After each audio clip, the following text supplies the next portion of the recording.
Hi everyone! Finding out your why is as important as planning out steps to achieve your goals. Keep on watching to find out how I define and break down my why. Before we get into the why, I want to share the third mistake I made with budgeting and the cash envelope system. It was that I didn't give myself enough budget for a category. If you watch my budgeting video, you will hear that it's important to track your expenses to help you figure out how much you typically spend on each category, and you budget based on that. If you haven't watched it yet, I will leave the link up here just in case you want to check out how I budget. So the problem I had was that I knew how much I was spending, and I want to cut down my spending. But I cut it down way too much to the point that it was unrealistic for me, making it hard to stick, and I end up overspending. For example, I would spend $100 to $200 on eating out. I would cut it down to $60 the first time, and to me, that was not realistic. I knew I typically spend about that much, and by not giving myself a realistic budget, I set myself up to failure. And the worst part about this is that it can demotivate you and might even make you not want to create a budget. The best thing you can do when you want to cut down your spending is to cut down little by little, maybe $10 here and $20 there. You want to give yourself enough room, and eventually you will get to the point that you are comfortable with.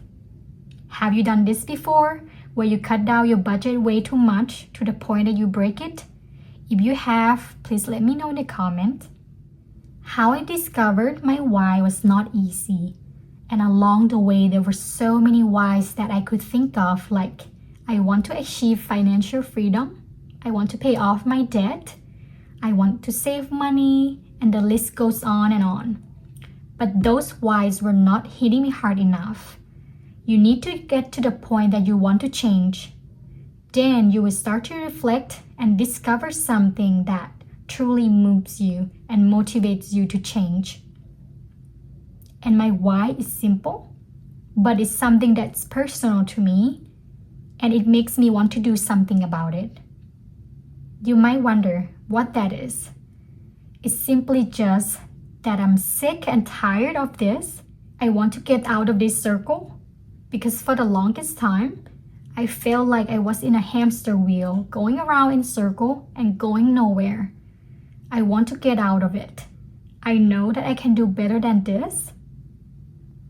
And once you get your why, then comes the next important part. You have to reflect on what prevents you from achieving it. For me, I have to look at everything that I've been doing wrong that lead me to this. I didn't track my spending. I kept borrowing from my envelopes or savings. I didn't give myself enough budget, and so many more. I have to start writing all of this down, and I need to start fixing one by one. Until then, nothing's gonna change, and that circle will never end. Then ask yourself, how would it feel to accomplish this? For me, it would feel like a weight has been lifted off of me. If I could stop borrowing from my savings for an impulse purchase, I would no longer have to constantly check my bank accounts for the balance, and I will be able to see my savings grow. And for sure, I will feel less stressed out. Next, I have to look at what I will be sacrificing to achieve this. I am willing to track my spendings. I am willing to stop borrowing from an envelope or my savings. I am willing to set up a realistic budget. I am willing to cut out my bubble tea spending. I'm willing to plan my meals, and the list goes on. So now that I see the issues, I have a better idea of what I can do every day. And here comes the most important part, the doing part, which will be the hardest part. But it needs to be done. I will have to fight all these urges that come up along the way, but I'm willing to do that. I'm willing to do whatever it takes to get me out of it. And when the urges come up, I am willing to talk myself out of it. You know you deserve it. But if you buy those things right now when you don't have enough for it, it's gonna make you stress out even more. You might be happy for a moment when the package arrives, but after that, you might regret that purchase. So that is my why that hits me hard enough, or the why that knocks my socks off. Don't forget to remind yourself that you are capable of this. Remember to focus on the moment and focus on what you can do now, and it will eventually come together. The end goal is important, but also the little steps that will get you there. I create this goal action plan. So it breaks down into a little steps and questions that I need to go through when I create my goals. And I will leave a link in the description box below if you would like to use this. So let me take you in a little bit closer so you can see. So here we have goal number 1 and then a couple questions. Why do I want to achieve this? What are you willing to sacrifice to achieve this goal? And then the action steps. Let's say you want to save money. Save money is not specific enough. Instead, write a goal that is more specific, achievable, and also with a timeline. For example, I want to save $1,000 for an emergency fund by the end of the year. And before jumping to the action steps, let's define why do you want to achieve this. It could be because every time when an emergency comes up, you don't have money set aside for it, so you end up having to dip into your savings, and sometimes you might not have enough to cover it and had to use a credit card to cover that. Or maybe you just want to have that peace of mind knowing that you have money set aside for when an emergency comes up, so that you don't have to find other ways to pay for it, and it reduces the stress that it might bring to you if you don't have any saved up. And that $1,000 might not be enough for an emergency these days, but it's $1,000 more that you will have than before. And once you hit that goal, you might want to keep on going to build this up even more. Next, what are you willing to sacrifice to achieve this goal? Maybe you need to cut down some of your unnecessary spendings, or maybe you just need to cancel some of your subscriptions.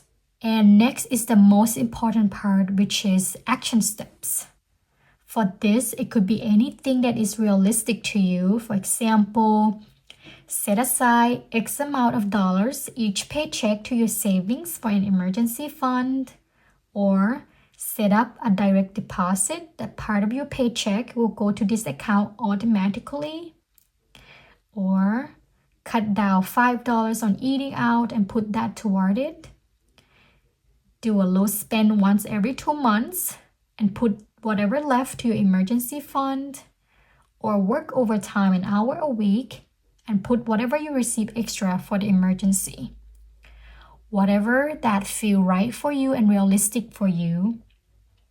You also don't want to overdoing it, so you can even do one at a time, and once you complete one, you find the next action. And down here, you will have goal number 2 and the same thing, a couple questions, and then the action steps. As you will see here, I have stop talking, start doing. This came to me when I was setting up my goals for the new year. I would go on and on about my goals, what I want to do, what I want to achieve. I would talk about it, I would write them down in my notebook. And when this came up, it made me realize that I have been doing a lot of talking and so little on the doing.